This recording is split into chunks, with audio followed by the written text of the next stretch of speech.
Bueno, pues muy buenas tardes, yo soy la doctora Alba Morales, voy a impartirles el tema de hemoglobinopatías. Les pido una disculpa si llegan a escuchar perros o ruido porque pues estoy en mi casa de vacaciones, de hecho por eso tuve que poner un fondo de pantalla.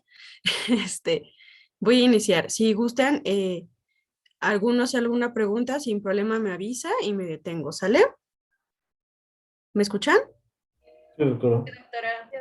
Sí, doctora. Perfecto. Bueno, pues esta es mi primera diapositiva en la que hago mi presentación. Como ya bien me presentó el doctor Miguel, pues soy médico internista, soy hematóloga y soy hematóloga de adultos, pero no por esto no dominamos el tema que es muy común, sobre todo pues en la edad pediátrica. Pero ahorita les voy a ir haciendo algunos comentarios el por qué los hematólogos adultos también vemos estos temas.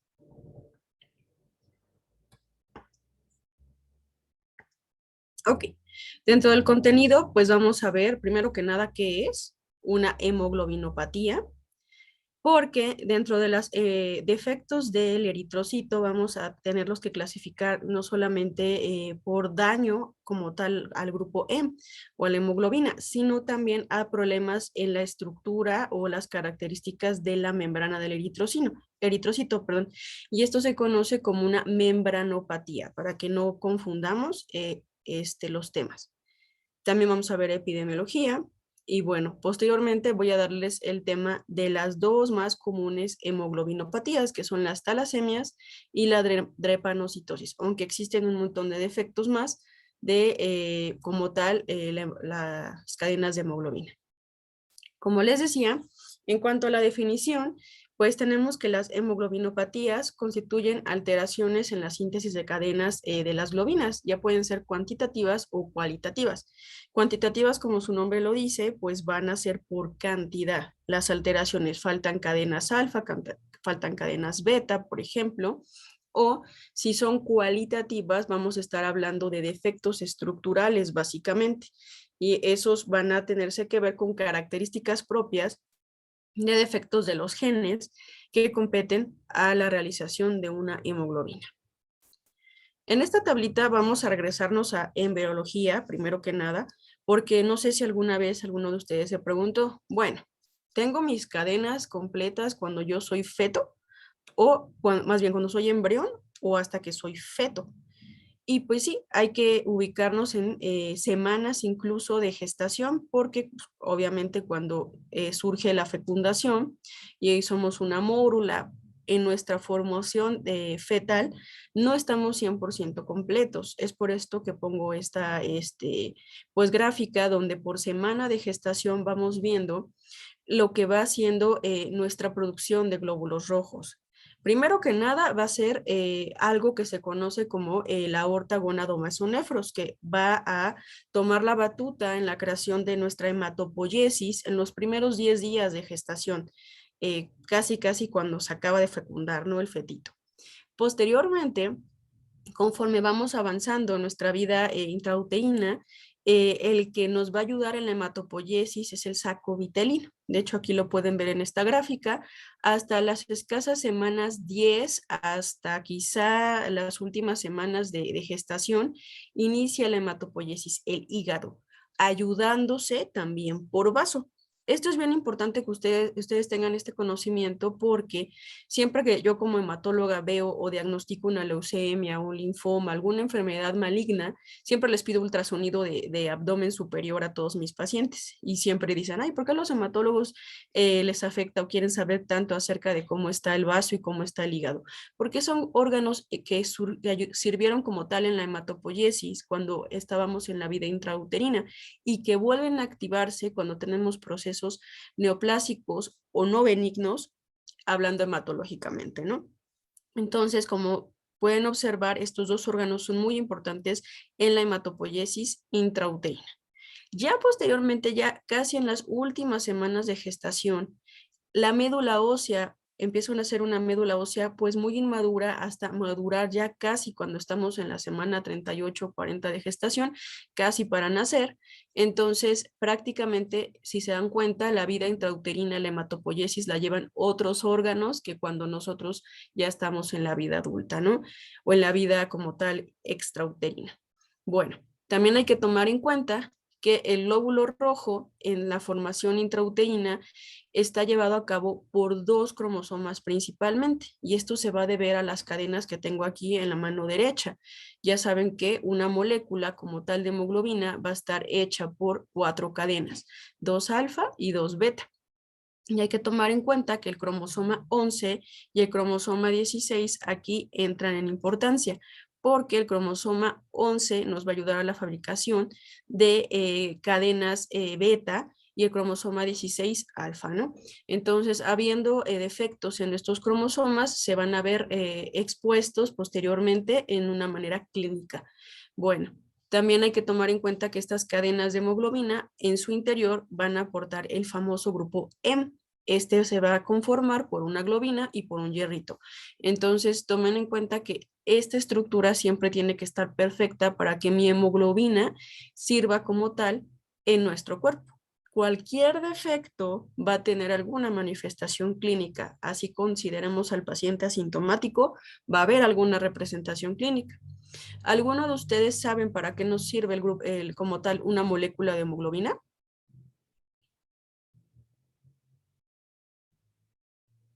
¿Doctores?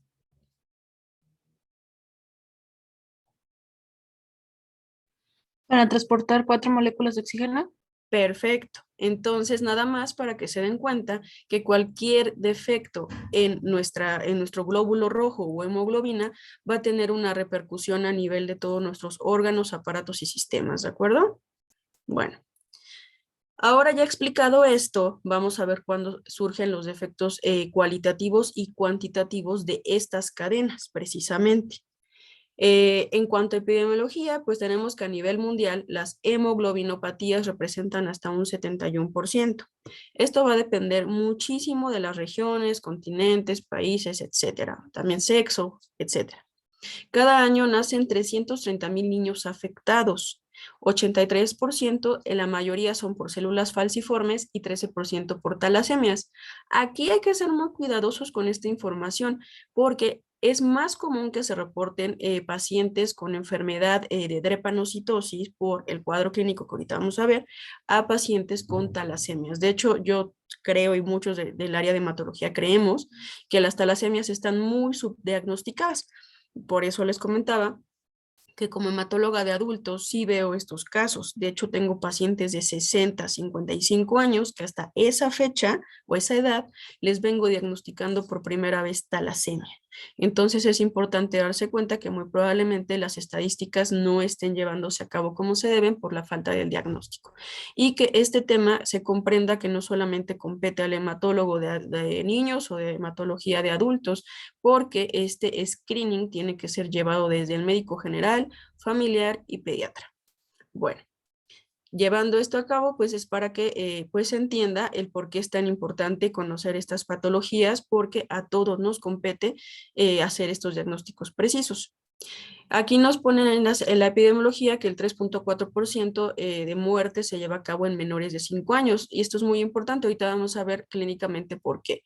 En México, algunas publicaciones indican prevalencia del 1 al 2% de portadores de la hemoglobina S, especialmente en regiones tropicales y del centro.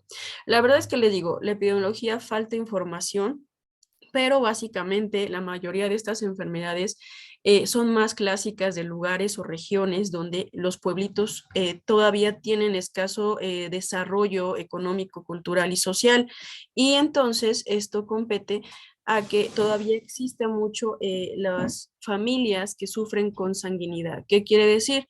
Pues clásico que se casan entre primos, entre hermanos, niños que nacen secundarios a violaciones de algún familiar secundario, y estos defectos prevalecen por esta manera. Bueno, dentro de los defectos como les decía, están los cuantitativos, y aquí vamos a hablar de alfa talasemia y de beta talasemia. Y los cualitativos vienen siendo los defectos en la hemoglobina S, C, E, O y delta. Bueno, Estos como tal cualitativos ya vamos a darle su respectivo nombre y a los cuantitativos también. ¿Alguna pregunta hasta acá? De mi parte no, doctora. Bueno, No, doctora. ok, muy bien. Dentro de las talasemias, pues es un grupo de desórdenes cualitativos de la hemoglobina que se va a caracterizar por la producción insuficiente de alguna de las cadenas que ahorita vamos a comentar. Como ya les había dicho, pues no hay de otra. O son beta talasemias o son alfa talasemias. ¿De acuerdo? Bueno, vamos a ver primero el grupo que es más común y hasta eso no tiene tanta repercusión clínica como la alfa talasemia. En la beta talasemia hay que tomar en cuenta que primero que nada tiene que haber un defecto donde va a haber mutaciones puntuales y que los genotipos beta más o beta cero son los que más vamos a ver, sobre todo en la parte genética, para poder saber cuál va a ser la repercusión clínica. Y esto va a ser según sea sintetizada una cantidad disminuida o nula o muy poquita puede ser también, respectivamente de la beta globina a partir de un alelo defectuoso. Y aquí compete el cromosoma 11 que damos, ¿verdad? Y bueno, en cuanto al cuadro clínico y hematológicamente hablando, en cuanto el grado de la anemia se va a clasificar como menor cuando como tal sea el defecto casi nulo, pero esto va a deberse o se va a manifestar clínicamente con pacientes que van a tener hemoglobinas de 11 a 13.5, que es la hemoglobina normal en nuestro país y a nivel de centro, ¿verdad? Intermedia cuando la hemoglobina es menor de 10 de gramos de hemoglobina hasta 7 y mayor cuando es menor a 7. Esto es hablando clínicamente. Aquí está. Pero hablando genéticamente, esto va a ser dependiendo el defecto y el genotipo de los genes de la cadena beta. Por ejemplo, si tenemos un paciente que no tiene como tal una pérdida de cadena, pero solamente una lesión, una pequeña alteración en su cadena beta, muchas veces pueden ser pacientes que tengan un defecto como se conoce actualmente como rasgo talasémico, es decir, realmente de hecho cuesta mucho identificar a estos pacientes y a veces ni siquiera con el estudio de elección, que es la electroforesis de hemoglobina, se logra documentar. Pero ahorita les voy a decir que otras manifestaciones clínicas y laboratoriales nos pueden orientar al rasgo talasémico. El siguiente es cuando ya nos falta una cadena beta y esto habla sobre una talasemia menor, que como les manifestaba son pacientes que van a andar con anemias. Lo normal es 13.5 de hemoglobina, ¿no? Estos pacientes te van a llegar a tu consultorio con anemias arriba de una hemoglobina de 11 en promedio, que puede decir uno, bueno, 11 de hemoglobina quizá no tiene un cuadro clínico tan representativo, pero a la práctica son pacientes que sufren mucho cansancio, pérdida de, igual no solamente cansancio, sino repercusiones clínicas como no tener adecuado endurecimiento de uñas, pérdida de cabello, un poco de déficit cognitivo, déficit de atención, etcétera. Ahorita vamos a tocar ese tema. Y también está el cuadro de la talasemia beta intermedia, cuando totalmente se pierde una cadena beta. Y la talasemia beta mayor o anemia de Cullen se va a, pues realmente a, pues ya es casi incompatible, de hecho con la vida, son niños, son bebés que nacen y realmente solamente se documentan porque tienen la pérdida de las dos cadenas beta y esto pues realmente no pudiese seguir el desarrollo normal de un feto, porque como ya lo comentó su compañera, pues nada más y nada menos la función de una hemoglobina normal es transportar oxígeno. Y si tenemos alguna alteración en nuestras cadenas de hemoglobina, no va a servir nuestra molécula y simplemente vamos a estar hipóxicos. Bueno, aquí hablando ya más apartado de cada cuadro, pues las betas talasemias menores, como les decía, va a haber leves descensos de hemoglobina y de hematocrito obviamente y de toda nuestra parte de nuestra serie roja. Y bueno, aquí cómo lo vamos a poder diagnosticar. Bueno, la primera causa de anemia casi siempre en la población en general, ¿ustedes saben cuál es? ¿Alguna idea? ¿Deficiencia de hierro? Exactamente, deficiencia de hierro. Si un pacientito te llega a tu consulta con 11 de hemoglobina, más si es mujer, lo primero que vas a sospechar es una anemia ferropénica, X, ¿no? Y tiene hemoglobina de 11. Pero si eres un buen médico, le tienes que pedir siempre una cinética de hierro. ¿Por qué? Porque tienes que documentar que realmente no esté teniendo hierro este paciente, ¿no? Si no, pues nada más es imaginar que la causa de esa anemia sea déficit de hierro. Y de repente, ¿qué creen? La cinética de hierro de estos pacientes es normal. Entonces, ¿cómo le vas a reponer hierro si trae hierro arriba de 100, ¿no? Realmente ustedes saben que también las sobrecargas de hierro pueden ser tóxicas y pueden ser mortales. Entonces, pues aquí debe de empezar nuestro screening y debe de empezar nuestra primera sospecha. No es un déficit de hierro, tengo otro problema en mi hemoglobina que se va a manifestar también con glóbulos rojos pequeños, es decir, microcitosis y sin hierro, que es hipocromía, y algunos con puteado basófilo y ovalocitos, que se va a caracterizar mucho en este tipo de anemias y que se va a diferenciar de las carenciales porque no tenemos como tal un déficit de mineral ni de vitaminas, porque también acuérdense que existe el déficit de ácido fólico y el déficit de vitamina B12, ¿de acuerdo? Bueno, aquí el siguiente estudio a pedir siempre, cuando yo tengo una sospecha de una enfermedad congénita, es pedir una electroforesis de hemoglobina. Básicamente en una electroforesis de hemoglobina nos van a leer la hemoglobina A1, A2 y la hemoglobina fetal, en donde casi siempre estas deben de tener las cuantificaciones correctas, ya que la hemoglobina de adulto es la que debe de predominar. Y bueno, casi siempre también esta sospecha uno la tiene que hacer haciéndole un correcto interrogatorio al paciente. Siempre acuérdense que en nuestra historia clínica, ¿qué es lo primero que tenemos que preguntar después de la ficha de identificación? Díganme. Antecedentes Exactamente, heredofamiliares. heredofamiliares. Entonces, si ya tienes una consulta que sabes que probablemente va a ser una anemia o más o menos sabes que ese es el motivo de la consulta, si no podemos hacer pues un screening completo de todos los antecedentes de, óyeme, ¿y tu bisabuela murió de cáncer, tuvo anemia, tuvo leucemia, qué tuvo? No, si no podemos hacer un screening tan completo porque muchas veces tenemos consultas muy apretadas, bueno, si ya sabemos que esta va a ser una consulta de anemia, lo primero que hay que preguntar es, oye, ¿y en tu familia tienes hermanos? Sí. ¿Y en tus hermanos han tenido, o hermanas sobre todo, han tenido anemia? Sí. Oye, ¿y de casualidad mamá o papá? No, mi mamá no, pero mi papá sí, dice que de niño siempre fue anémico, hasta que le empezaron a dar ácido fólico, ¿no? Entonces, desde ahí uno tiene que empezar a sospechar y decir, ok, entonces en la familia sí hay historiales de anemias. Muchas de las, o la mayoría de las veces ninguna tiene protocolo de estudio, pero hay que empezarlo a interrogar y a sospechar adecuadamente. En cuanto a la talasemia intermedia, pues como sabemos, ya va a haber más afectación, más gravedad y esto va a ir sobre todo en la cantidad de genes afectados, sobre todo porque va a haber defectos moleculares heterogéneos, no homogéneos, heterogéneos. Y con esto un incremento de la hemoglobina fetal y de los genes alfa, porque no va a haber como tal beta. Y esto va a representarse con mayor predominio del cuadro clínico, sobre todo con anemia y hemólisis. ¿Alguien me puede decir por qué el cuadro clínico se va a caracterizar por un cuadro de hemólisis? ¿Alguien se puede imaginar? Lo primero que se les ocurra, no tiene que ser algo muy rebuscado. ¿Se podrían crear anticuerpos? No, algo más simple.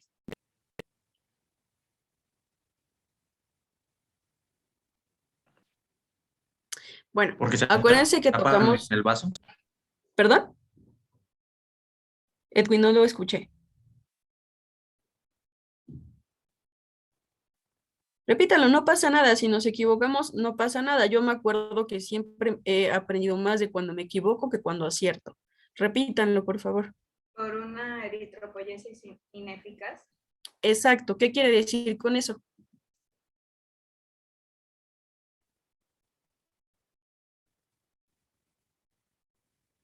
Pues que las membranas no se crean bien o se lesionan. A ver, Ali, otra respuesta más fácil. Acuérdense que no es porque no se creen bien las membranas, porque esta no es una clase de membranopatías, esa es una clase completamente distinta que ya hablamos acerca de los defectos congénitos de la membrana del eritrocito, como por ejemplo la deficiencia de glucosa 6-fosfato, esa es una membranopatía. Pero aquí acuérdense, es hemoglobinopatía, estamos hablando de defectos de las cadenas de hemoglobina.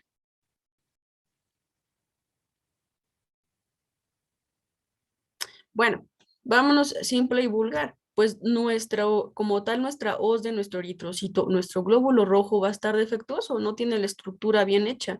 Entonces, cuando pasa por la circulación y toca pasar por el vaso lo va a detectar como deforme. Y obviamente cuando empieza a pasar por toda nuestra circulación de nuestro vasito, no tiene en nuestra estructura elástica para que nuestro eritrocito se pueda ir deformando como si pasara por un tobogán, y al no poderse deformar, ¿qué sucede? Se rompe. Bueno, dentro de la fisiopatología, como les decía, tener un desbalance en cualquiera de nuestras cadenas de hemoglobina, en este caso de la beta, nos va a dar una eritropoiesis ineficaz, como bien decía su compañera, una ruptura esplénica y posteriormente también una anemia. Aunque este defecto empieza a hacerse desde la médula ósea. ¿Por qué? Porque realmente sí está siendo una fábrica de glóbulo rojo, pero esta no va a ser normal. Y acuérdense lo que mencioné desde las primeras diapositivas. Nuestros órganos hematopoyéticos extramedulares, como son el hígado y el vaso, se van a ver comprometidos una vez más porque hay un desbalance como tal en la hematopoiesis. Y bueno, va a haber como tal esta hemólisis en nuestra circulación y que se va a reflejar futuramente con aumento de nuestra bilirrubina. ¿Y esto cómo se va a reflejar? Pues en piedras en nuestra bolsita vesicular, ¿no?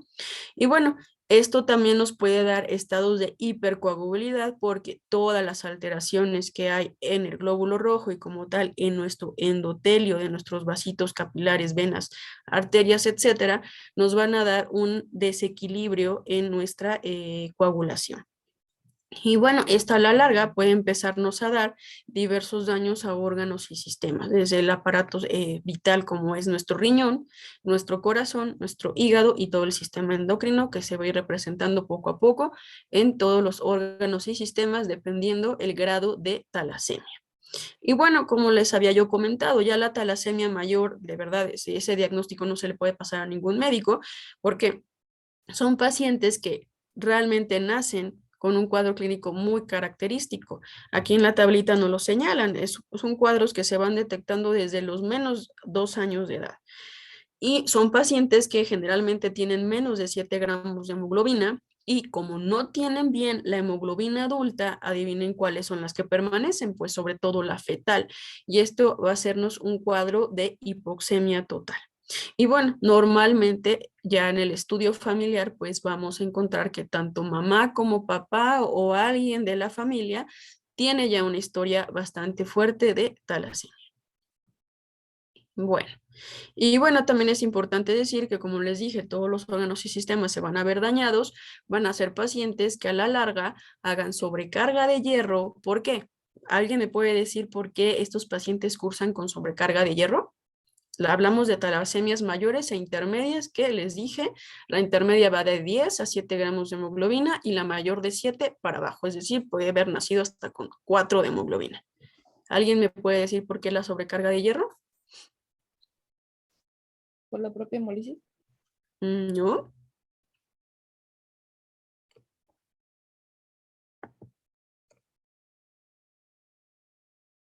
¿Alguien más? ¿No se le ocurre? Es algo bien sencillito, les estoy haciendo preguntas bien facilitas.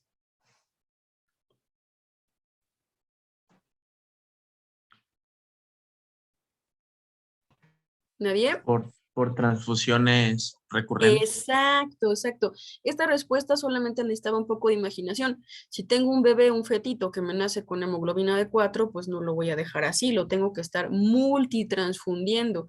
Y si tomamos en cuenta que la vida media de un glóbulo rojo, ¿alguien de ustedes saben cuánto vive un glóbulo rojo? 120 días.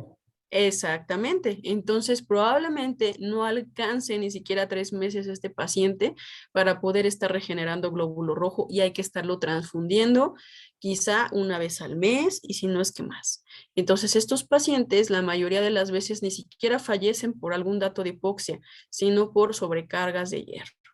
Y bueno, también a la larga, cirrosis, falla hepática, diabetes, hipogonadismo y osteoporosis, así como hipotiroidismo. Hay un montón de fallas endocrinológicas. ¿Por qué? Porque todos nuestros órganos y sistemas están sufriendo de hipoxia. Bueno, en la beta-talasemia mayor, el cuadro clínico pues es muy característico, van a tener facies muy particulares, sobre todo porque tienen cráneos protuberantes como en esta fotografía, tienen hipertrofia maxilar, tienen exposición de los incisivos superiores, tienen un poquito de eminencias molares prominentes, se caracterizan también por tener el puente nasal con depresión y edema palpebral, así como aquí lo ponen como aspecto mongoloide, pero la verdad es que es el conjunto de todas estas alteraciones que les estoy comentando. Realmente son niños que el tratamiento de elección, ahorita lo vamos a ver cuál es, pero son niños que solamente van sobreviviendo y van avanzando en las décadas de la vida porque se cumplen con los tratamientos de elección, si no, realmente la mortalidad es muy alta. Bueno, entonces, como les decía, dentro de los síndromes talasémicos leves, tenemos el fenotipo adulto y como tal en esta tablita detectamos, espérame tantito, cuando tienen fallas heterocigotas y homocigotas, perdón. ¿Alguno de ustedes sabe cuál es esta diferencia?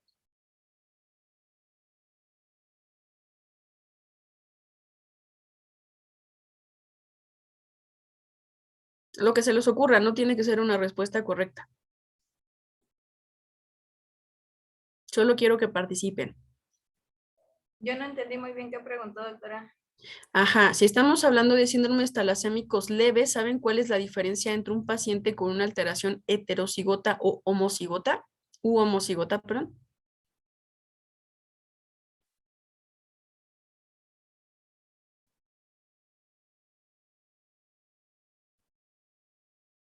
La diferencia como el grado de afección o algo así.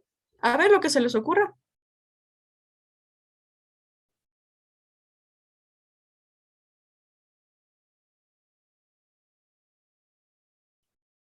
Supongo que para la clase leyeron un poquito, ¿no?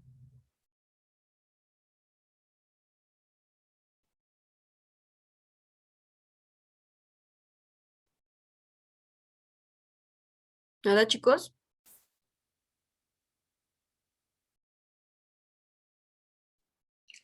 A ver, les ayudo. ¿Qué es más probable? ¿O qué cuadro creen que sea más grave? ¿Un paciente que tiene sus dos genes? ¿Un paciente que tiene un solo gen? ¿O un paciente que no tiene ningún alelo? ¿Cuál va a tener el cuadro más grave? Yo creo que es más grave el que no lo tiene. Exactamente.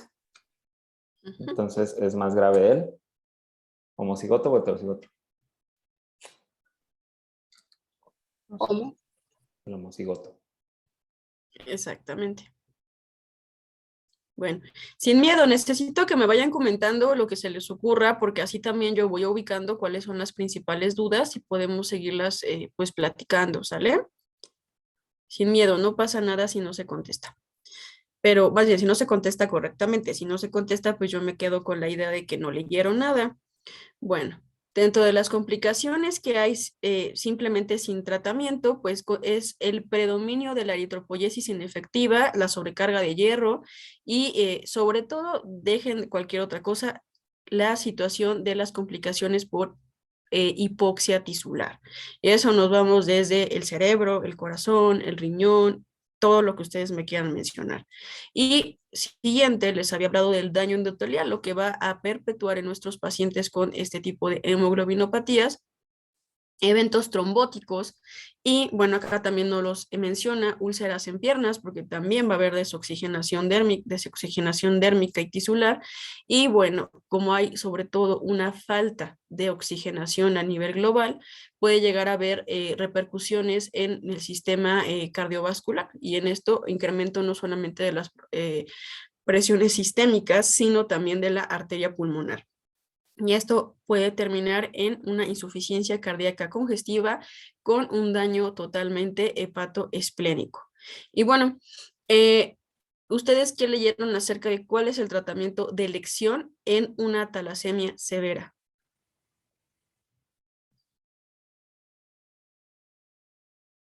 A ver, se las voy a poner más fácil.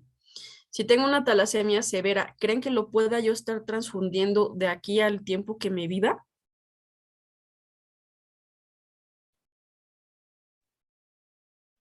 No. Pues no. ¿Y qué se les ocurriría que fuera en lo que les brinca la cabeza? Necesito participación. ¿Qué creen que se les deba de hacer a estos chiquillos?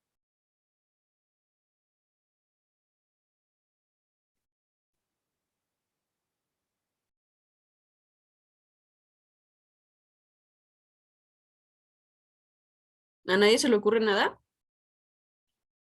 Le doy hierro, lo transfundo de por vida, le doy ácido fólico. A ver, platíquenme qué se les ocurre.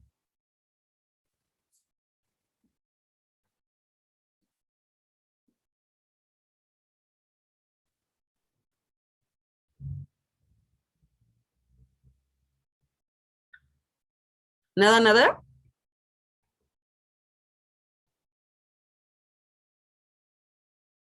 Bueno, si tengo una talasemia menor, pues van a ser pacientes que sus repercusiones, como les comenté, no son tan mayores, porque la hemoglobina normal va de 13.5 a 11, ¿no? Bueno, más bien 13.5 y esta talasemia menor va a llegar a bajar hasta 11 gramos de hemoglobina.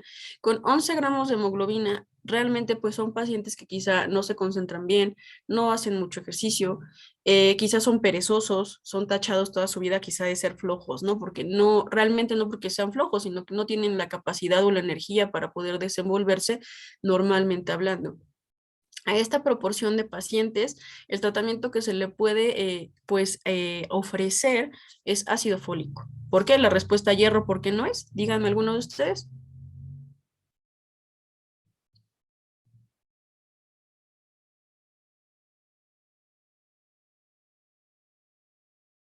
¿Nadie? Doctora, ¿qué preguntó? Disculpe. No me están poniendo atención, ¿verdad, Es que chicos? no se escucha bien. Bueno, yo no escuché. Ok, lo voy a repetir, pero estoy notando que absolutamente nadie me está poniendo atención. Y si no me escuchan, pues nada más pídanme que habla más fuerte o no sé, o que lo repita, o doctora, no escuché, ¿sí? Bueno, entonces, si tengo un cuadro clínico de talasemia menor o leve, como lo quieran llamar, son pacientes que tienen hemoglobinas de 13.5, tomando eso como lo normal, a 11 de hemoglobina, ¿no?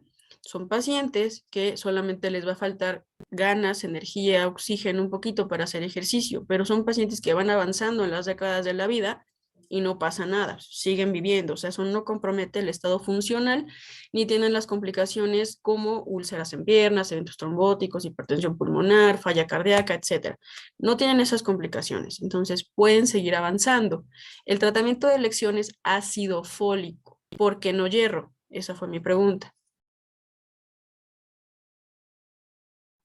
Yo tengo entendido que en los pacientes con beta-talasemia, por lo de la eritropoyesis ineficaz, empiezan como que a absorber incluso más hierro intestinalmente. Realmente hierro, pues, se podría decir que les sobra. Y de hecho, se supone que por eso puede Exactamente. haber Ujú. hemosiderosis, ¿no? Esa es la respuesta. O sea, son pacientes que, de hecho, el hierro no tienen defectos en él. ¿Para qué le doy? ¿No? Y por la misma hemólisis va a haber una sobrecarga de hierro. Entonces, ¿para qué les doy hierro? Aquí lo A que veces van a les dan necesitar. quelantes, ¿no, doctora? Después de las transfusiones, ¿Y el quelante para qué? para disminuir como tal la cantidad del hierro que está de exceso. Exactamente, eso es lo que quiero, que saquen sus ideas y las vayamos armando. Entonces, estos pacientes con talasemias menores, solamente si, no sé, a lo mejor quizá es, la paciente tenía, por decir una mujer, ¿no? Que tiene talasemia menor, tuvo un embarazo y tuvo un aborto, obviamente si ella vive con 11 hemoglobina, va a llegar a tener 8, por decirlo así, ¿no? Entonces, esta paciente sí la vamos a tener que transfundir, pero en estas talasemias menores, por lo general, con 11 de hemoglobina, no va a haber otro tratamiento. ¿Por qué? La siguiente es que, ¿ustedes saben cuáles son las indicaciones para transfundir a alguien? ¿Las conocen?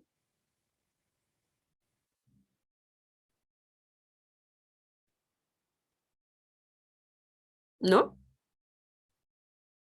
Hemoglobina menor a 8 o que dé grandes repercusiones clínicas. Exacto, más o menos. Primer indicación para transfundir a alguien es hemoglobina menor a 7. Siempre, 7 gramos de hemoglobina. Eso ténganlo bien anotado. La siguiente indicación para transfundir a alguien es síndrome anémico. Sobre todo hablando del campo del adulto mayor. No es lo mismo que una jovencita de 23 años me aguante una hemoglobina de 8 o de 7.5 a un adulto mayor de 80 que con 10 de hemoglobina ya me está haciendo falla cardíaca, ¿no? Entonces esa es la siguiente indicación. Y la tercera y última indicación es si nuestro paciente es cardiópata. Los pacientes cardiópatas, teniendo la edad que sea, no pueden tener menos de 10 de hemoglobina. ¿Por qué? Porque si no incrementan el gasto cardíaco y sus cardiopatías se van a incrementar y pueden morir más por la cardiopatía que por el problema que originó la necesidad de transfundir. ¿De acuerdo?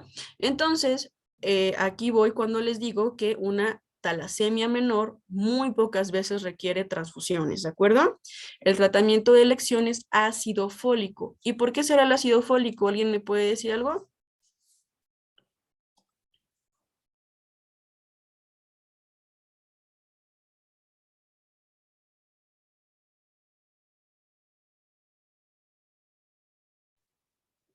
¿No se Puede les ser ocurre? para favorecer de nuevo la síntesis de hemoglobina, porque aunque se haya estado realizando de forma incorrecta, pues se gastan los recursos como basales. Exactamente, y de cierta manera la talasemia menor no tiene el defecto en sus dos cadenas, en sus dos beta cadenas, ¿no? Entonces, al menos la que tiene bien, la vamos a sobreestimular, ¿no? Entonces, por eso el tratamiento de elección es el ácido fólico. Actualmente ya también se habla de hidroxiurea, que es como tal un citorreductor, pero a la vez se encontró que tiene un poquito de potenciación en la disminución de la hemoglobina fetal. Entonces ya es un tratamiento que actualmente está en boga, pero se debe seleccionar bien a los pacientes porque tiene como reacción adversa bajar las otras líneas celulares. Y pues si nuestro paciente no tiene mucho cuadro clínico, ¿para qué le vamos a bajar las defensas? ¿Para qué le vamos a bajar las plaquetas, no? Bueno, ya después cuando tenemos una talasemia intermedia y una talasemia mayor, aquí el tratamiento de elección es el trasplante. Por eso les decía a ustedes qué se les ocurre. Pues si digo, si mi paciente no va a poder tener una calidad de vida adecuada y probablemente se me vaya a morir el paciente que tengo con talasemia mayor a los 2 o 3 años de edad, lo ideal es trasplante de médula ósea, sobre todo pues de un donador que no sea relacionado. Entonces, básicamente estos tips se los doy para que vayan dándose cuenta de la importancia que tiene ciertos tratamientos en ciertas patologías, ¿no? Bueno, ay, aquí se quedó pegada esta, pero bueno, hablando de la alfa talasemia, pues no hay tanta novedad o diferencia con la beta talasemia en cuanto al cuadro clínico. ¿Por qué? Porque sabemos que la beta talasemia como tal es la difusión o la carencia de una beta, una hemoglobina o de una cadena beta, perdón. Y de la alfa talasemia, pues aquí el problema va a ser que nos falta una cadena alfa, ¿no? Normalmente los genes de la cadena alfa son 4, 2 de papá, 2 de mamá. Vamos, somos la mezcla de nuestros dos progenitores. Lo normal es que tanto papá como mamá nos donen esos dos genes y tengamos juntas nuestro genotipo con, se puede llamar así, con dos genecitos alfa de papá y 2 genecitos de mamá. Cuando empezamos a tener déficit de estos 2 genes de cada quien, la total serían 4, empezamos a tener un déficit y repercusión clínica. Por ejemplo, en el genotipo del portador silencioso, puede ser que a lo mejor tengamos un papá que ya venía con un defecto de alfa talasemia. Por eso es tan importante preguntar la historia clínica de nuestros progenitores o de nuestro paciente, ¿no? Básicamente. Entonces, papá nomás nos dona un alfa y uno no. Por eso aquí está representado, como pueden ver, como un signo negativo, perdón, un signo negativo y una cadena alfa del lado paterno.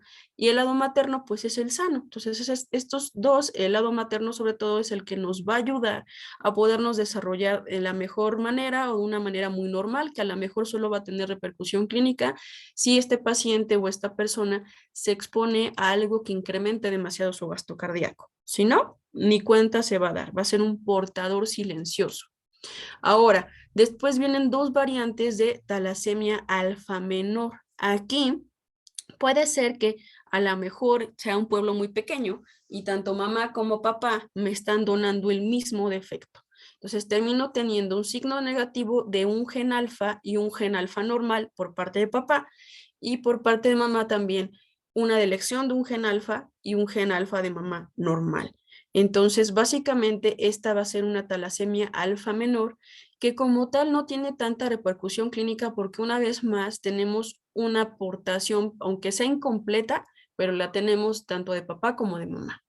Y la otra es que tengamos un genotipo donde totalmente por parte de papá nos están faltando los dos genes alfa, pero por parte de mamá sí tenemos los otros dos. De hecho, se dice que esta es el tipo de talasemia que tiene más propensión a ser la enfermedad de Barr. Y como se dan cuenta, pues ya viene siendo una hemoglobina que genotípicamente está a la mitad, ¿no? Y posteriormente tenemos ya los últimos dos cuadros que son casi incompatibles con la vida, donde totalmente carecemos por parte de papá los dos genes alfa y por parte de mamá menos un gen alfa y solamente estamos con con un alfa, perdón. Y esto se conoce como enfermedad de la hemoglobina H, que realmente son pacientes que no cursan con mucho éxito en la vida después de la vida extrauterina. Y obviamente si tenemos el cuadro clínico último que está aquí, que se llama hidropesia fetal, pues es un bebé que no nace, que no puede seguir más allá, porque no nace con ninguna cadena alfa. ¿De acuerdo? Esto es muy importante tener en cuenta porque si estamos diciendo que la hemoglobina, su principal función es el transporte de oxígeno, pues imagínense no tener totalmente estas cadenas. Ahora, ¿ustedes qué me pueden decir? Si tenemos un paciente que nace sin cadenas alfa, ¿con qué van a hacer? ¿Qué sí va a sintetizar en este caso? Las beta. Exactamente, va a ser un paciente que esté lleno de cadenas beta. Pero aún así, aunque pueda captar o medio captar una molécula de oxígeno, cuando pase a la circulación y llega al vaso, ¿qué va a suceder?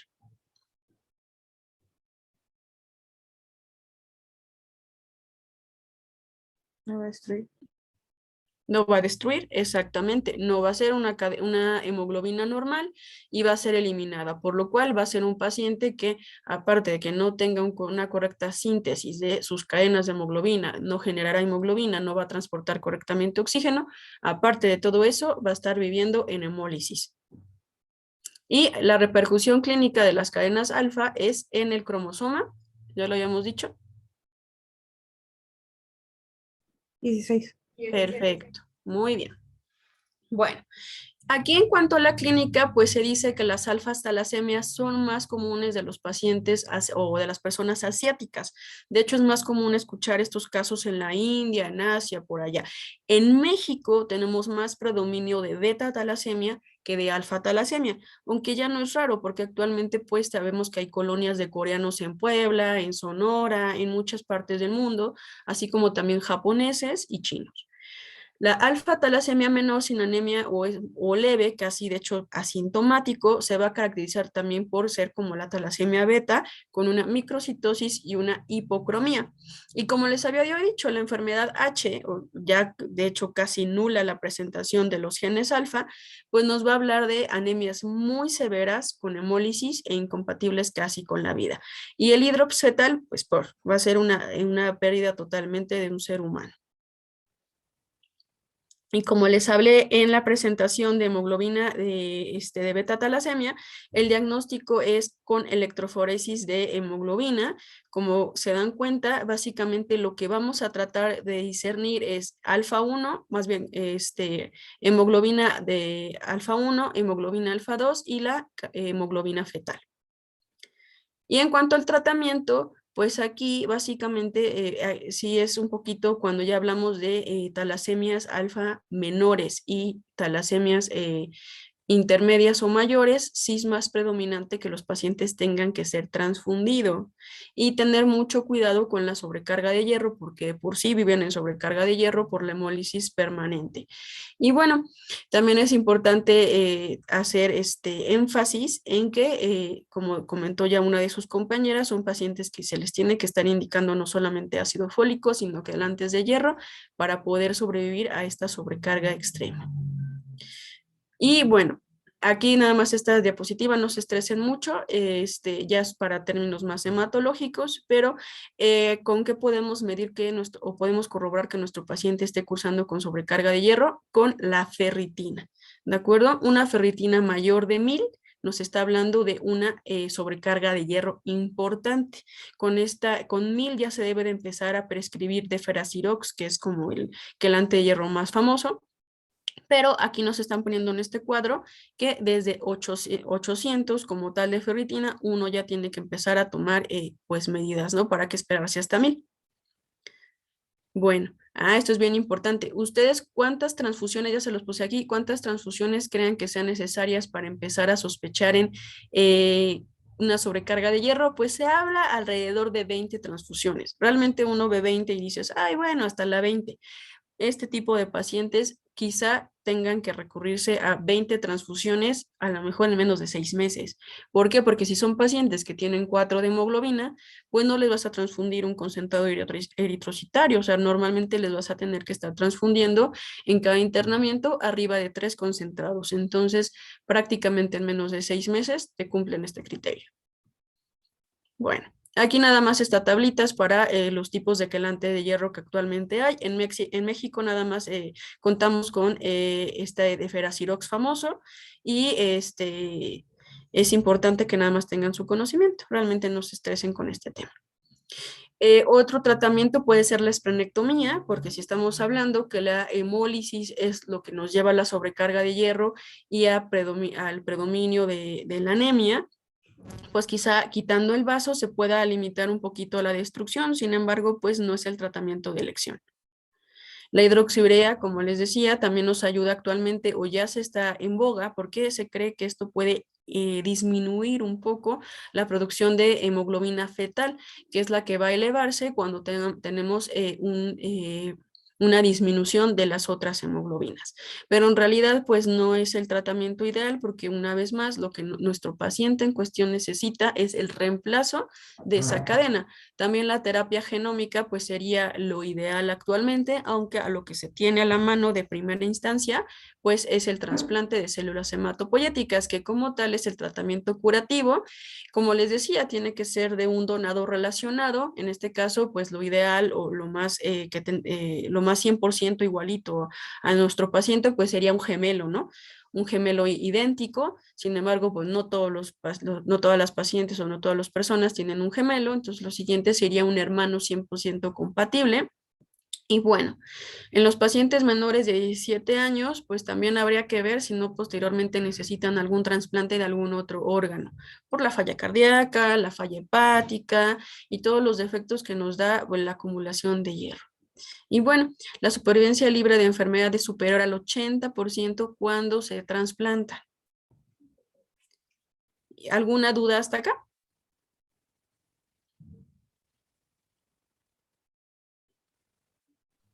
Oye, Olva, Sí. ahora sí que cuando es trasplante de un hermano, al hermano supongo yo que también habría que indicarle a ver si no tiene, si es Habría que portador estudiarlo. Ok, sí, Sí, porque sí, esa es muy, muy, muy buena señalización, porque imagínense que el hermano también tiene talasemia en algún grado y terminamos haciendo lo mismo, ¿no?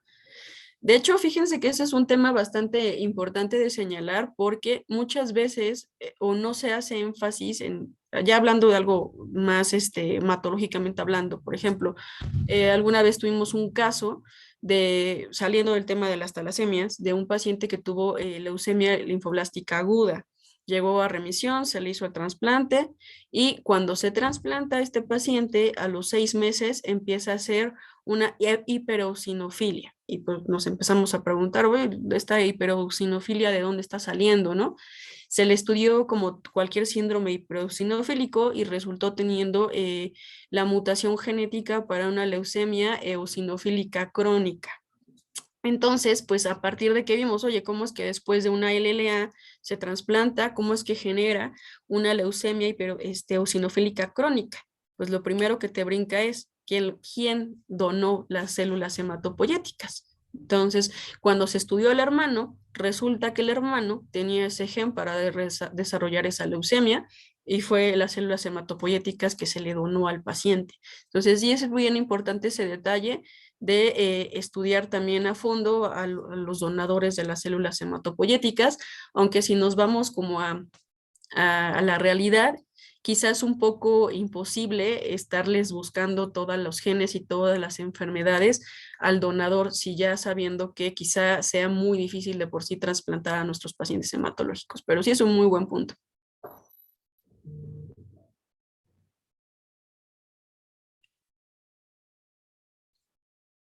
¿Alguna otra pregunta? Doctora, ¿cuánto es lo que se les indicaba de ácido fólico? De hecho, lo ideal siempre es lo que trae la tabletita, que son los 4 miligramos. De hecho, la tableta también trae 5 miligramos. Hay tabletas de 4 y de 5. Y se deja una tableta diaria sin suspender jamás, prácticamente. Cada 24 horas para siempre. Gracias, doctora. Sí, pero sí es bien importante y pareciera burla que uno diría, ay, pero ¿cómo con ácido fólico van a mejorar? De verdad que son pacientes que si son talasemias menores, talasemias leves, de 11 gramos de hemoglobina, los subes a 12 por lo menos, o aunque sea con 0.5 de hemoglobina más, de verdad que mejora muchísimo la calidad de vida, porque como ustedes ya también más o menos han de conocer, pues los cuadros clínicos de los pacientes anémicos no solamente repercuten cuando quieren hacer ejercicio, sino que repercuten en todos los órganos y sistemas. Son pacientes incluso que mentalmente viven deprimidos, son pacientes que pueden también un poquito variar en la ansiedad, son pacientes que no retienen mucho la información que se les da y sufren mucho bullying. De hecho, apenas tuve una paciente como de 30 años que toda su vida había pasado por psiquiatras, llevaba como 4 antidepresivos, su marido siempre la tiraba de como, ya no se acuerda, ya se le olvida, ¿no? Y parecía hasta chiste una paciente que llegaba a olvidar a sus hijos en la escuela, ¿no? Y ya cuando le empiezas a hacer el interrogatorio, te das cuenta que su mamá y su hermano también eran anémicos, ¿no? Entonces empiezas a estudiar y detectas que la niña, de 30 años, ¿verdad? Siempre había estado anémica. Entonces aquí la gravedad no solamente pues es el grado de hemoglobina o los niveles de hemoglobina, sino el tiempo que pasó desoxigenada, que son 30 años. Por eso les digo que aunque pareciera que este tema solamente compete al hematólogo pediatra, en hematología adultos vemos muchas talasemias, vemos muchos defectos congénitos porque no son estudiados ni por médico general ni por pediatría y se van pasando hasta que alguien los diagnostica. ¿Alguna otra pregunta? Doctora, a mí me surgió la duda de la decisión de la esplenectomía. ¿Sería después de que no responden al tratamiento médico por mucho tiempo o...? Aquí viene siendo más que nada por el grado de hemoglobina, porque por ejemplo, si tenemos una hemoglobina intermedia como tal, pues va a responderte a las transfusiones, va a responderte un poquito al ácido fólico, pero son pacientes que acuérdate, viven dentro de 10 gramos de hemoglobina hasta 7. Entonces realmente no le mejoras la calidad de vida solo transfundiéndolo. ¿Por qué? Porque llega la sobrecarga de hierro, llega toda la disfunción orgánica y pues necesitas empezar a tomar medidas que te ayuden a mejorar, aunque sea 1 o 2 gramos de hemoglobina y parar un poco la hemólisis. Realmente en eso se basa la decisión, en el cuadro clínico y en la severidad de la anemia.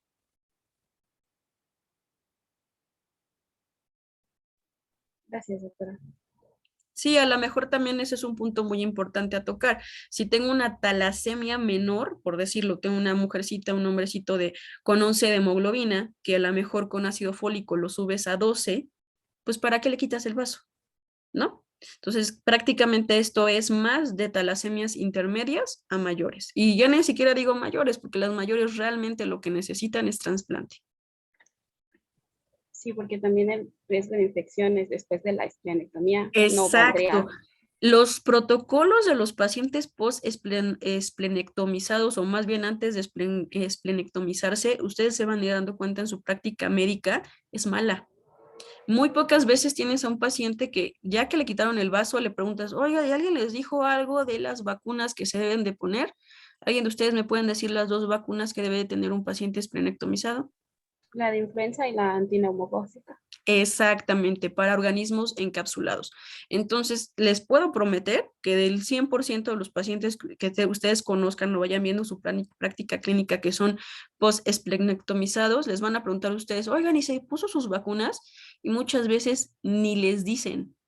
Entonces, es importante que uno siempre vaya pensando en qué repercusión clínica tú le puedes dar a ese paciente proponiéndole una esplenectomía. Digo, ustedes que van a hacer, están en formación y van a ser mejores médicos que los que ya estamos, les sugiero que siempre sean muy quisquillosos y muy minuciosos con todas las decisiones que tomen, porque ustedes no van a ser el único médico que los siga, ni los van a estar cuidando del resto del gremio médico.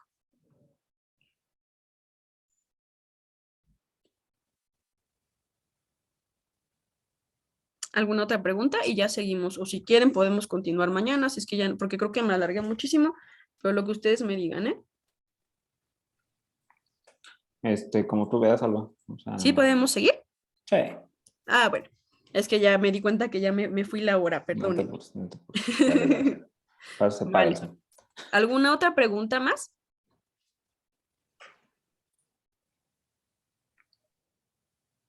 Creo que no. ¿No?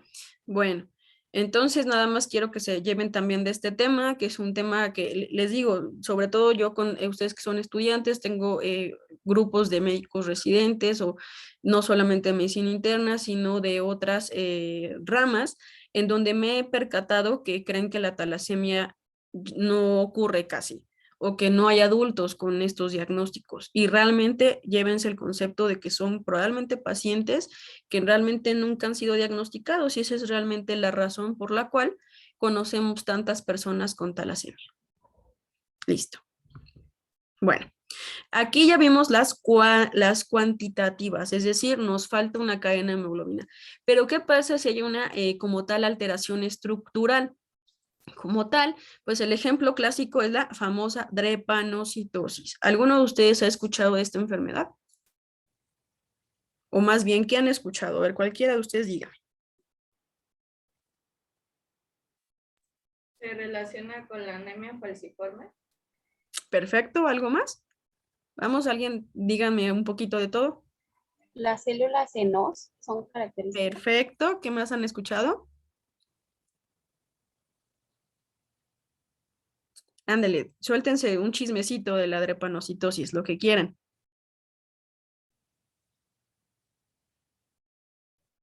Pues de lo que leí había una sustitución de un nucleótido que era de ácido glutámico a valina. Eso está muy bien, pero está más avanzado. Quería que me comentaran así como, por ejemplo, ¿en qué países han escuchado que es más frecuente esta enfermedad? En África y en India. ¿Y en México? ¿No sufrimos de drepanocitosis? Sí, también. ¿En dónde? Bueno, acá se ha visto, bueno, yo Ujú. cuando esté en Nemato sí se vio. ¿En dónde? ¿En dónde? Aquí en Valles.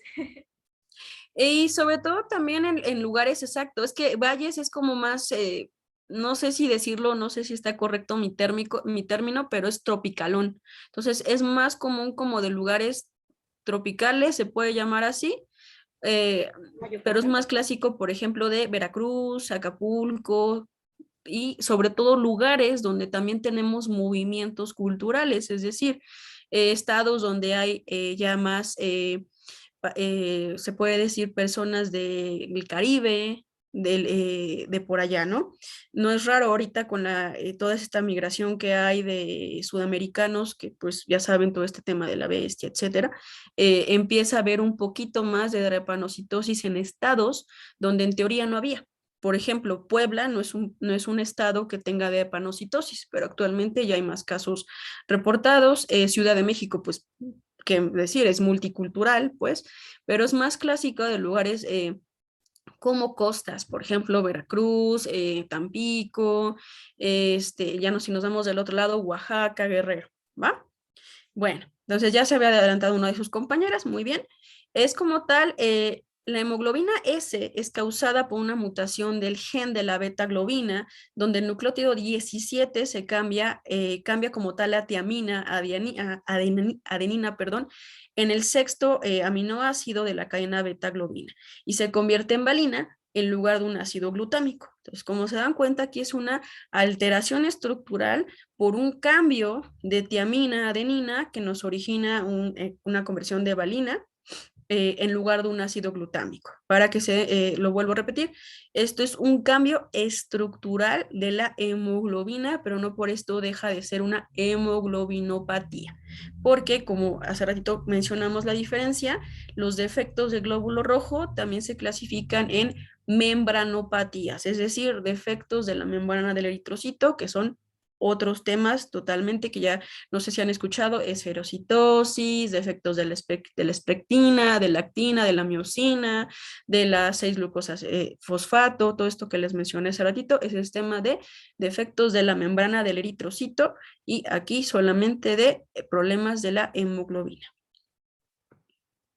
Bueno, como también comentó una de sus compañeras, aquí se ve esta célula falciforme, vean cómo tiene la famosa forma de hoz y se va a formar un polímero con las cuales las moléculas adyacentes no pueden oxigenarse, porque todo esto radica en que, como siempre le explico también yo a mis alumnos y a mis propios pacientes, nuestro cuerpo Diosito nos los hizo muy bien, pero nuestro cuerpo no es tan listo. O sea, si hay un problema como tal en el pulmón, en el corazón o en el riñón, nosotros siempre tenemos un ejercicio o una reacción de compensación, pero que sacrifica otro órgano. ¿No han notado eso?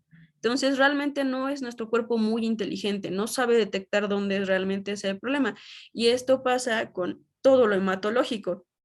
Hay un defecto en el eritrocito, pero viene siendo un defecto estructural genéticamente hablando.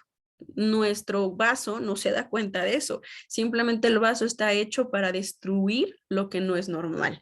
Entonces, si pasa un glóbulo rojo por todo nuestro vasito y nuestra circulación y no es flexible, para empezar se va a atorar, para empezar, y se va a tener que destruir porque se reconoce como algo no ajeno. Entonces, prácticamente es el origen del por qué cualquier defecto en nuestro glóbulo rojo no puede persistir y se manifiesta en hemólisis. Bueno, aquí estamos más especificando cómo es la formación del polímero de la hemoglobina S. Como tal, tiene una fase de nucleación homogénea, como es toda igualita, que termina siendo un polímero cítrico de 30 tetrámeros, va haciendo un crecimiento termodinámicamente favorable con una nucleación heterogénea, que al final va a terminar formando un dominio, es decir, es una compensación de un defecto estructural, la formación de la hemoglobina S. Si nos vamos como filosóficamente hablando, es una adaptación del ser humano para poder sobrevivir a sus propios defectos congénitos que se van dando, porque conforme vamos avanzando en nuestra combinación con otros genes, es decir, cuando tenemos una pareja y tenemos un producto, ese producto va a tener que adaptarse a las alteraciones que Doctora, no se escucha bien. le estamos heredando. Bueno, en esta otra... Alba, te Perdón. escuchas como muy cortada. Ah, ya. ¿No me escuchó? Ah, hace ratito no te Ay, oí. espérame, es que estoy... Sí, por supuesto. Espérame, es que estoy tosiendo. Una disculpa. No es COVID, lo juro. ¿En qué se quedaron? Perdón. Bueno, yo no escuché nada de lo que dijo ahorita. O sea, Ok, en esta desde imagen, la ok. nucleación. Lo del polímero de 30 tetrámeros, hasta ahí escuché. Oh, ok. Déjenme regresar porque entonces, ¿en qué me quedé? Como les decía, la formación como tal de la hemoglobina S es una adaptación a las alteraciones que nos van heredando tanto papá como mamá.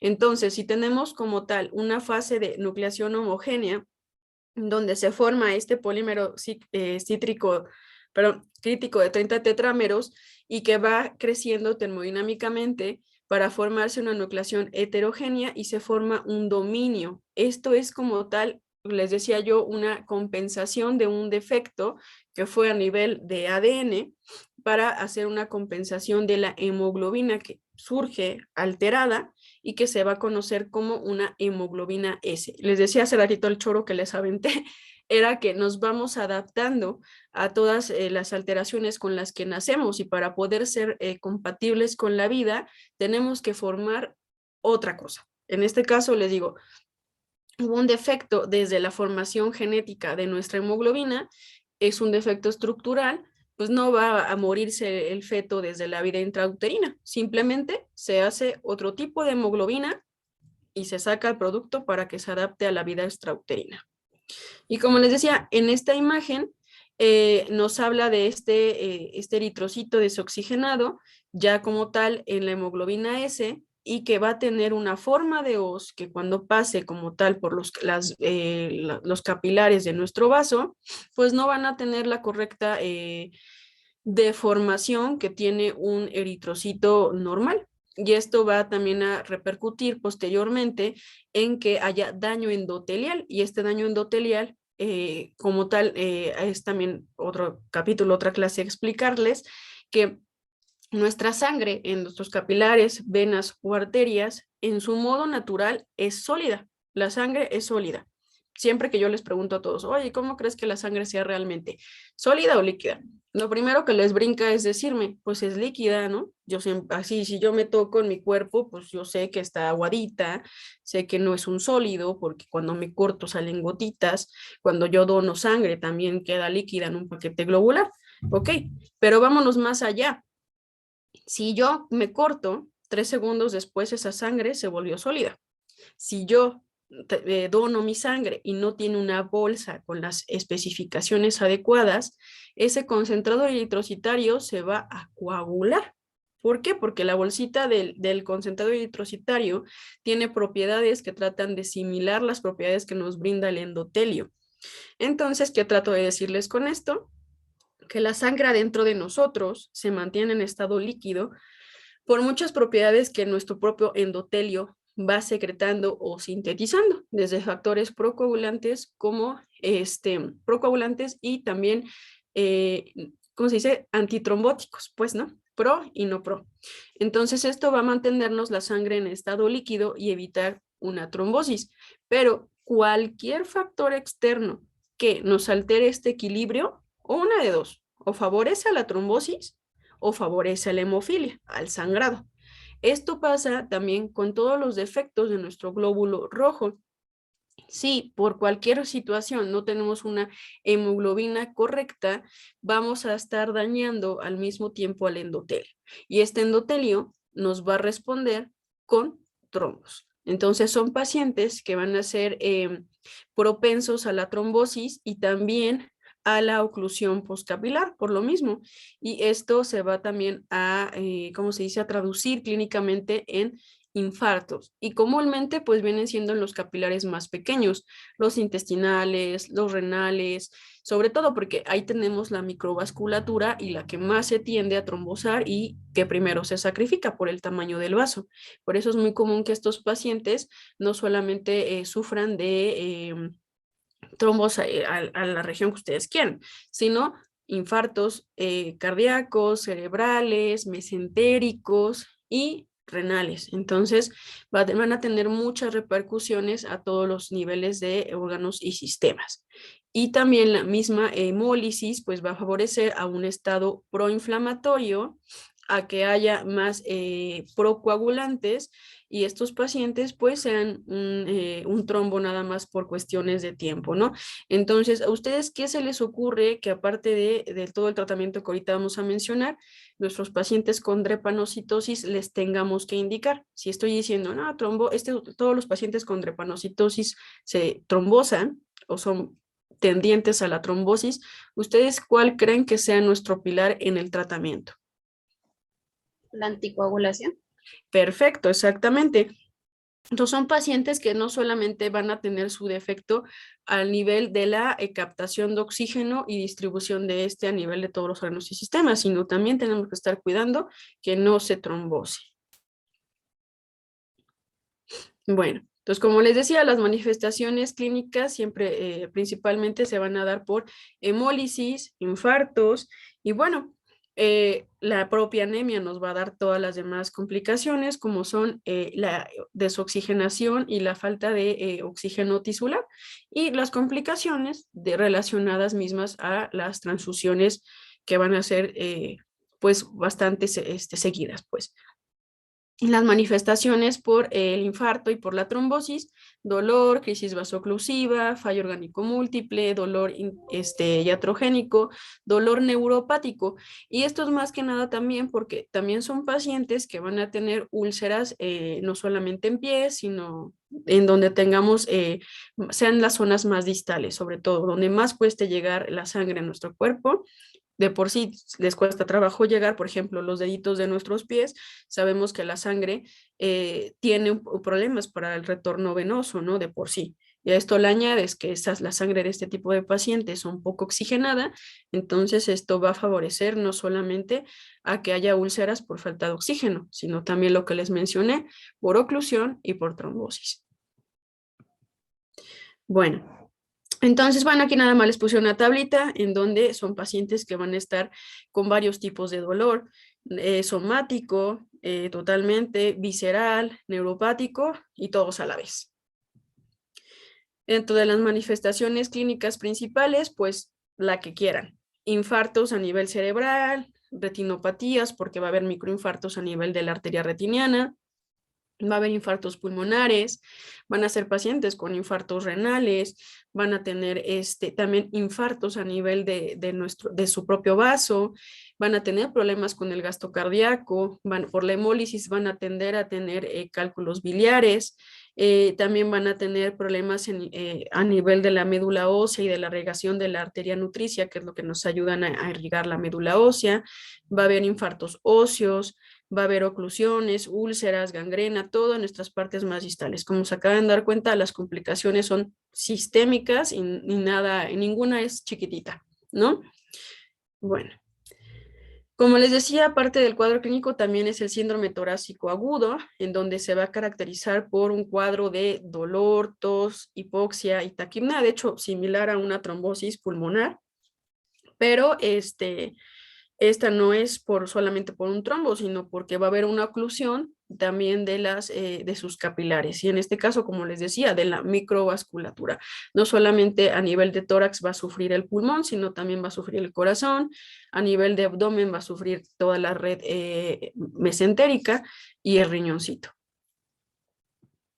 Y bueno, el diagnóstico, primero que nada, ya les había yo dicho, por el interrogatorio, por los antecedentes familiares, de hecho desde la ficha técnica, ¿no? Si me dice un paciente tiene un nombre como haitiano, jamaiquino, etcétera, vas a ir viendo que, y obviamente te llega por anemia, pues es un paciente que tienes que tener esta sospecha como de primera opción, opino yo.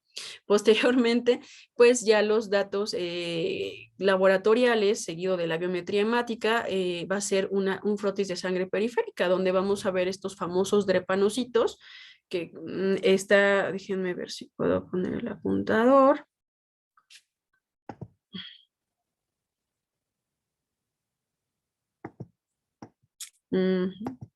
A ver, espérenme.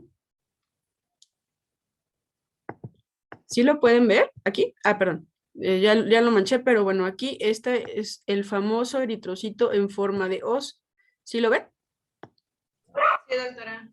Perfecto, entonces estos van a ser lo principal que vamos a ver nosotros en nuestro frotis de sangre periférica. Y pues si ya tenemos un paciente que tiene descendencia, como ya platicamos, caribeña, tropical, tiene a lo mejor algún antecedente familiar de algún familiar que ya tenía el diagnóstico, le hago su biometría de sangre periférica y posteriormente en este frotis observo estos drepanocitos, pues bueno, ya tenemos casi el diagnóstico. Nada más habría que evidenciarlo por una electroforesis nuevamente de hemoglobina, donde lo que voy a solicitar es la detección y la presencia de la hemoglobina S. Y bueno, ya también si podemos solicitar las pruebas genéticas para poder hacer un diagnóstico súper bien documentado, pues eso sería como lo de mayor elección. Y bueno, ¿cuáles son nuestros tratamientos ideal? Primero que nada, el tratamiento para la hiperhemólisis. Sobre todo, ácido fólico, tratamiento de sostén, evitar tantas transfusiones. Obviamente no va a ser, va a ser, ¿cómo se dice? Inevitable que nunca lo transfundan. Es un paciente que llega quizá con un síndrome anémico bastante pronunciado en una sala de urgencias, es lo primero que van a hacer. El secuestro esplénico se debe de tratar con la corrección de hipovolemia, transfusiones y también evitando todo lo que les digo, lo que rompe nuestro equilibrio de los factores protrombóticos y los factores anticoagulantes, es decir, tratando de restablecer ese equilibrio. Y aquí se aplica mucho quitar el vaso porque como se dieron cuenta en la explicación de la fisiopatología, luego este glóbulo rojo en forma de hoz, perdón, va a ser roto, va a ser desechado. Y bueno, les dije que también podía haber problemas a nivel de la arteria nutricia de la médula ósea. O sea, a la larga también puede haber crisis aplásicas, es decir, va a empezar a haber infiltración grasa por falta de irrigación de nutrición de la médula ósea y va a haber aplasias medulares, es decir, ya no va a haber una correcta hematopoiesis en la médula ósea. Ya son cuadros muy severos y que son pacientes que lo vas a empezar a sospechar porque van a empezar a bajar sus cuentas de glóbulos rojos, de glóbulos blancos, perdón. También se van a ver implicadas las plaquetas, por ejemplo, van a tener múltiples infecciones y pues obviamente esto no es secundario nada más a la anemia, ¿no?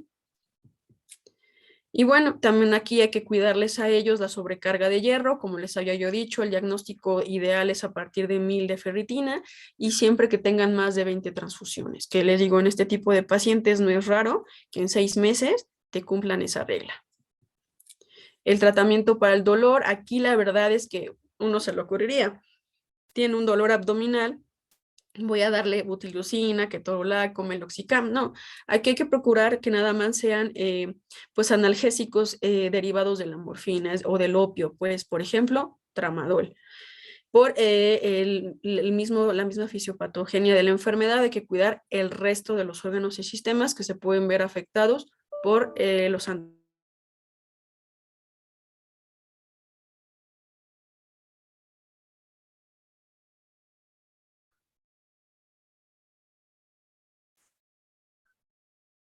¿Me escuchan, muchachos?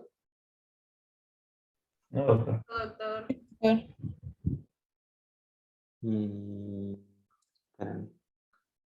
No sé qué le haya pasado a la computadora de la doctora. Pero...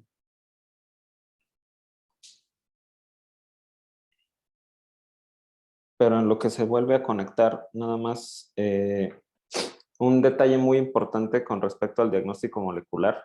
Para que ustedes digan que un paciente tiene una hemoglobina S, para que ustedes digan que un paciente tiene una hemoglobina S, tiene que tener a fuerza la variante del cambio del glutamato por la valina en la posición 6. Si no es específicamente ese cambio de un glutamato por una valina, ustedes no pueden decir que esa es una hemoglobina S. Puede ser una hemoglobina C, que es en la misma posición, en el glutamato 6. Espera.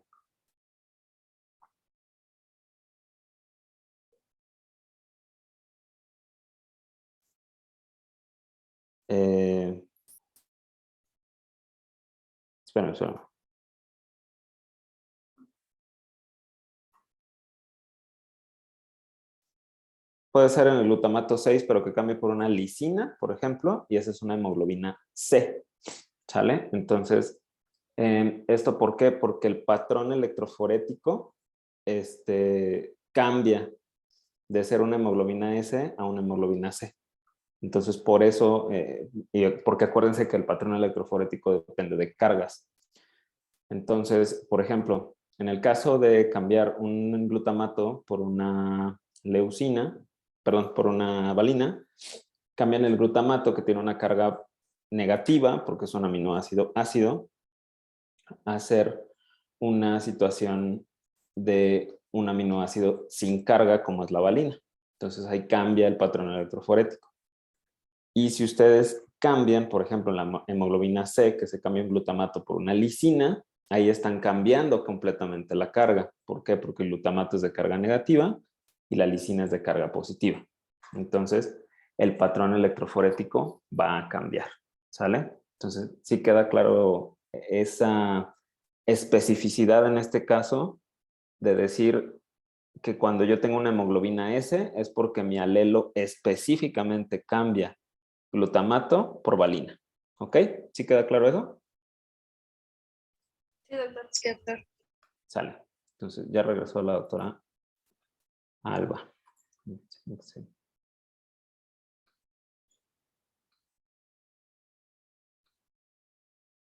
Termina de conectar. Hola, una disculpa, se me fue la luz. Listo, Albita. Sí, Todos ya. tuyos. Ya nomás faltan 2 o 3 diapositivas, pero justo se fue la luz en la cuadra. Supongo que fue en la cuadra. Ok.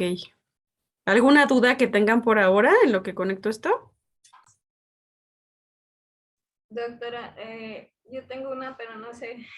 Dime. Es que donde yo leí mencionaba también lo del rasgo falciforme, Ujú. pero no entendí si tiene que estar la anemia o son muy diferentes, porque también decía que eran más propensos a infartos esplénicos, entonces sí me quedó duda con eso. Sí, de hecho, aquí el cuadro clínico es como también el rasgo talasémico. Son defectos muy pequeños, pero que tienen repercusiones clínicas y que realmente te dicen que aquí predomina la trombosis más que la anemia porque el defecto no es tan pronunciado, se puede decir así. Entonces, puede ser que sean pacientes que tienen anemias muy leves, de 12, 11, por decirlo así, pero su manifestación más importante va a ser una trombosis. ¿Por qué? Porque como les comenté también en el cuadro de las talasemias, quizá un ser humano puede andar por ahí con 11 de hemoglobina, pero la trombosis realmente repercute en la calidad no solamente del organismo en donde se trombosó, por decirlo así, sino hay un recambio como tal en toda la circulación y las presiones sistémicas, entonces repercute sistémicamente hablando.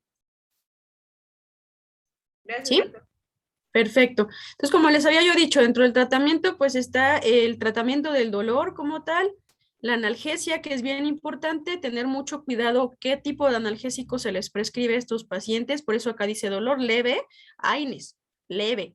Pero si ya es un medicamento que voy a estar ocupando porque este paciente tiene, ¿cómo se dice?, procesos vasoclusivos muy frecuentes porque su grado de derpanocitosis es más alta, etcétera, debo de cambiar a opioides. ¿Por qué? Porque mencioné desde hace rato que los principales órganos que van a estar afectados son vasito, toda la red mesentérica, etcétera. Entonces, estos medicamentos como efecto adverso me van a dañar y me van a, ¿cómo se dice? Pues a afectar mucho más lo que ya está dañado, en pocas palabras. El reposo es bien importante, la hidratación es bien importante para poder mejorar la crisis de ese paciente en cuestión en ese momento. El síndrome del tórax agudo, pues en este caso, como ya habíamos platicado, la anticoagulación, el oxígeno, broncodilatación e hidratación, también analgesia, es parte del cuadro clínico. Y aquí sí se maneja mucho más la hidroxiurea, como platiqué en la talasemia, para la disminución de la hemoglobina fetal, que se va a incrementar al darse cuenta que este paciente en cuestión no tiene una hemoglobina normal, tiene una hemoglobina sustituta, en pocas palabras. Y bueno, también tomar en cuenta que van a ser pacientes multitransfundidos y lo que ya habíamos platicado en diapositivas previas. Es tomar en cuenta que hay que estar detrás de la sobrecarga de hierro y de las consecuencias que pueda haber.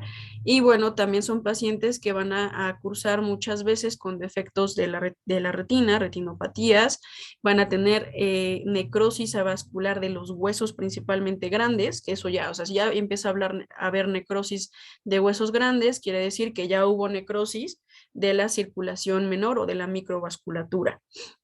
También va a haber priapismo, que bueno, eso serían los hombres la mayoría de las veces, así como algunas otras complicaciones por vasoclusión, por trombosis y por anemia. Y aquí también el único tratamiento curativo pues es sustituir la médula ósea que tiene este defecto a nivel genético. En este caso también es el trasplante de células hematopoyéticas, pues cuidando que la persona que done no tenga también esta enfermedad. Y bueno, del 82 al 100% tienen de sobrevida libre de enfermedad. Así de curativo es. Si se dieron cuenta también en la talasemia, la sobrevida es arriba del 80%. Y bueno, nada más aquí puse esta tablita en donde nos ponen una distribución demográfica. ¿Perdón? Es que estoy viendo la misma diapo de tratamiento y no sé si la estoy cambiando. Espera, ¿no se cambia? Está en la de tratamiento donde dice dolor, analgésicos, reposo, hidratación. Bueno, no sé si los demás le aparezcan lo mismo. Sí, o sea, estamos viendo tu PowerPoint. ¿Lo mismo? ¿No se cambiaron? Ajá, o sea, tu PowerPoint, así como hace Ujú. rato que no salía la presentación, sino tu... Oh, ¿cómo creen? A ver, déjenme ver, porque yo me seguí con todas mis diapositivas, me hubieran dicho antes. A ver, déjenme, lo paro y lo volvemos a compartir.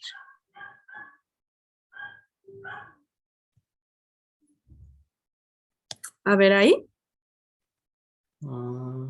así se ve que es lo que lo muevo. No, es que está apenas como que cargando. Oh,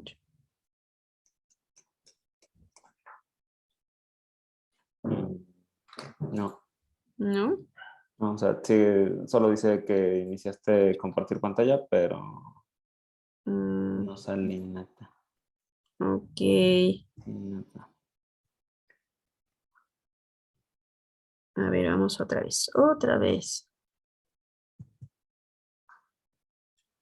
¿Ahí? ¿Qué tal? Se ve otra vez tu PowerPoint. Ajá. A ver. ¿Ahí cargó? Sí, o sea, sí se cargó y ya estás en tratamiento, dice infeccioso, ¿Aquí? embolia grasa, vasoclusión. ¿Se cambió la diapositiva? Sí, ya está en Entonces ya. síndrome de tórax agudo. A ¿Ya ver, todos lo pueden ver? Y es la de tórax agudo, doctora. Y si le doy así, ¿se cambió, no? No. No, doctora. Híjola. Pues no sé. si no, a ver, intenta cambiarla, o sea, salta del modo Ujú. de presentación y nada más comparte la pantalla así y pues la vamos viendo en tu Ok. PPT. A ver, a ver. A ver ahí, Mm, ¿no? no sale compartir. Ok. ¿Ahí pueden ver mis diapositivas? No, solo te vamos a ti. Oh, no. Yo creo que es mi internet. Porque como les digo, como se fue la luz, ha de estar ahí todo chafa. Ahí está ya. ¿Sí se ve? Ajá, a ver, cámbiala. Mm. Mm, Con el... espera. A ver ahí. Ahí, ya. Ya, doctora. Híjole. A ver, déjenme ver si en grande así. ¿Se puede ver ahí? Ahí sí, ya. Ah, perfecto, ya. Sí, porque si no en la presentación normal no se iba a ver esto.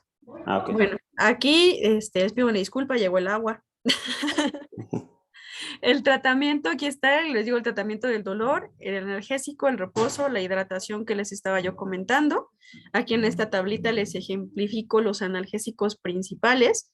Los AINES, les decía yo que hay que tener mucho cuidado, sus reacciones adversas pues es bajar la tasa de filtrado glomerular, pues como sabemos, también inhiben toda esta parte de las prostaglandinas. Entonces, tener mucho cuidado que si ya tenemos un paciente que va a tener comprometida la función renal, pues se comprometa más con los medicamentos que yo le estoy dejando. Por eso el tratamiento de elección para el dolor es los opioides.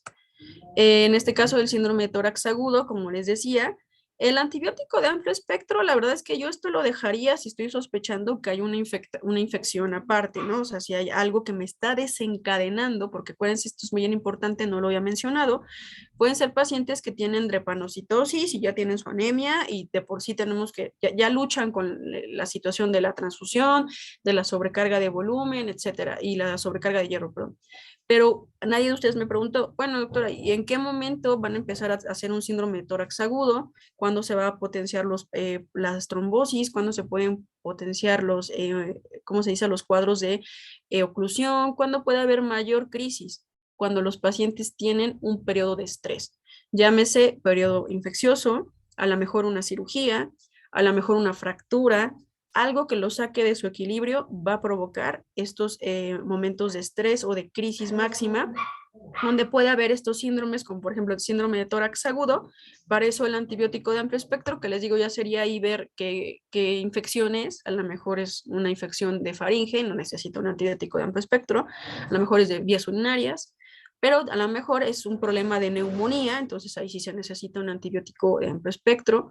Broncodilatadores, oxígeno, porque va a haber una oclusión a nivel de nuestras capilares pulmonares, y la analgesia para evitar el dolor. Sobre todo la hidratación, ¿por qué? Porque la hidratación va a ayudarnos a disminuir la probabilidad de trombosis, las transfusiones sanguíneas para evitar la anemia, y la hidroxiurea, les platicaba hace ratito que no se pasaron las diapositivas, que se usan para lo mismo que las talasemias, para bajar la cantidad de hemoglobina fetal. Y bueno, como les decía, aquí el tratamiento de elección en las transfusiones, hidratación, la hidroxiurea, hay que tomar en cuenta las otras complicaciones, como lo es la necrosis de la parte de la cabeza del fémur, pero cuando ya estamos teniendo esta avasculatura, esta necrosis a nivel de grandes arterias, pues ya hubo probablemente una retinopatía porque ya hay oclusión o trombosis a nivel de la arteria retinal, es decir, ya hay compromiso de la microvasculatura, macro, micro. Y el priapismo también es algo que se puede encontrar en los hombres. Como les decía, el tratamiento de elección es el trasplante de células hematopoyéticas, es el único y el curativo y tiene casi la misma tasa de curación que las talasemias, que es una sobrevida libre de enfermedad, más del 80%. Como les decía en esta tablita, estoy como tal representando la demografía en cuanto al continente afectado. Sus compañeras que hablaron al principio lo dijeron muy bien. Es muy frecuente en africanos, mediterráneos, orientales, europeos, asiáticos, pero no olviden que ya actualmente hay bastante migración cultural, que en México ya existe también o sea, no es raro encontrarlo, y que es sobre todo más predominante de regiones de costa. ¿Sale? Y para la situación de herencia, pues es importante recalcar que alrededor del 1.1 de las parejas en todo el mundo de por sí corren el riesgo de tener hijos con un trastorno genético de la hemoglobina, de nuevo. ¿Por qué? Porque, por ejemplo, esto es importante mencionarlo. Alguna vez me metí así como que te metes a Wikipedia para ver qué hay en Google, pues, luego de las preguntas que hacen los pacientes, es muy chistoso, y luego este tipo de enfermedades pueden desencadenar problemas familiares. ¿Por qué? Porque así como yo empecé mi clase diciendo, es que en la familia debe de haber alguien a fuerza que ya haya tenido este problema. ¿Qué tal si yo hago este comentario sin explicar que puede haber enfermedades de nuevo? Y entonces, pues puede haber hasta divorcios, ¿no? O dudar que es el papá o que es la mamá, etcétera. Puede haber líos familiares. Entonces es importante mencionar que estas enfermedades se pueden dar de primera vez en un bajo porcentaje, pero existe. Y bueno, alrededor del 12% de niños que nacen con talasemia beta, pues van a ser dependientes de transfusiones, y hay que tener cuidado, les decía yo, con la quelación de hierro, así como también con los pacientes de drepanocitosis. Y bueno, muchos o la gran mayoría que tengan un cuadro severo no van a llegar ni a la adolescencia, o en la segunda década de la vida van a empezar con grandes complicaciones multisistémicas. Y bueno, en resumen, como les decía yo, la detección en este caso no del hematólogo, de verdad, yo siempre he creído que el mundo ideal, este tipo de enfermedades deberían ser captadas desde el médico de primer contacto. Y digo, si los niños los lleváramos a todos con el pediatra, que es un médico, entonces sería igual hasta más fácil y más rápida esta detección. Por lo cual el asesoramiento también genético, que no hay que olvidar que la parte del área de genética debería tener más marketing, más mercadotecnia, más difusión. ¿Por qué? Porque ¿qué enfermedad no tiene una base genética? Todas. Y si todos conociéramos la base genética de la enfermedad que tuviéramos, porque todos tenemos algo ahí chafa, ¿no? Si todos tuviéramos ese asesoramiento genético, pudiésemos prever cuando tengamos una pareja y queramos tener un hijo, estar heredando y predominando estas alteraciones genéticas. Yo sé que sueno cero romántica, pero hay que tomar en cuenta que cada humano que viene a la faz de esta tierra va a tener sus complicaciones socioculturales, económicas, de vida, etcétera. Y a eso le vamos a sumar defectos de salud, que no solamente es por el hecho de venir bien y ya, todo representa un problema económico y de salud pública. Entonces, tomen en cuenta eso. Entonces, es importante llevar a cabo esta atención en la mayoría de los países y bueno, eso sería el mundo ideal, ¿no? No solamente la detección ya de un individuo que tenga la enfermedad como tal ya en un recién nacido que ya tenga esa enfermedad, sino tener el adecuado asesoramiento y incluso cuando una pareja vaya a tener un bebé, tener un asesoramiento genético para que desde antes de cualquier cosa podamos nosotros prevenir o saber qué es lo que le espera al ser humano que vamos a tener de nuevo, ¿no? Y pues bueno, eso sería todo. Si alguien más quiere como preguntar algo, pues adelante. Muchísimas gracias, Alba. Pues digo, ya tienen ahí el super seminario de las hemoglobinopatías. No sé si tengan preguntas.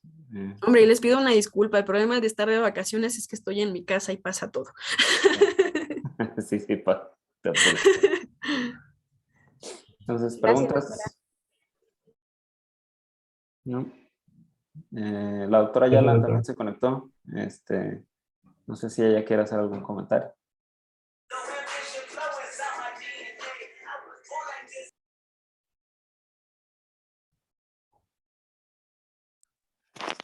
No, muchas gracias a la doctora Alba por su participación, por su gran clase.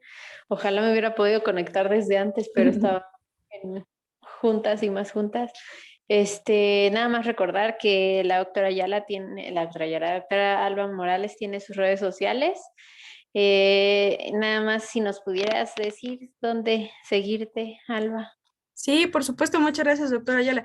Mire, de Instagram me parece que estoy como doctora-Alba-Morales. No está difícil. Y de Facebook estoy como Alba Edna. Muchas gracias. ¿Ok? Si surgen pues preguntas más adelante, le pueden decir al doctor Noriega que me diga, a la doctora Ayala que me diga, o también a mi correo electrónico, si gustan, también está fácil, es doctora Alba, todo junto, mh@hotmail.com. Bueno, pues muchísimas gracias, Alvita. Bueno, y Y les pues, agradezco su paciencia porque justo en la clase pasó todo. sí, pero bueno, pues como quiera, ahí, si tienen más preguntas o lo que sea, pues como quiera, el miércoles van a tener otra clase. Acuérdense que Diana tiene usted el temario. La clase de mañana es a las 5 con el doctor Jonathan Rosas para platicar de síndrome de Angelman, ¿sale? Entonces, bueno, pues si no hay dudas ni preguntas, pues es todo. Muchísimas gracias y nos vemos el miércoles. Bye. Nos vemos, bye. Gracias, doctora. Bye.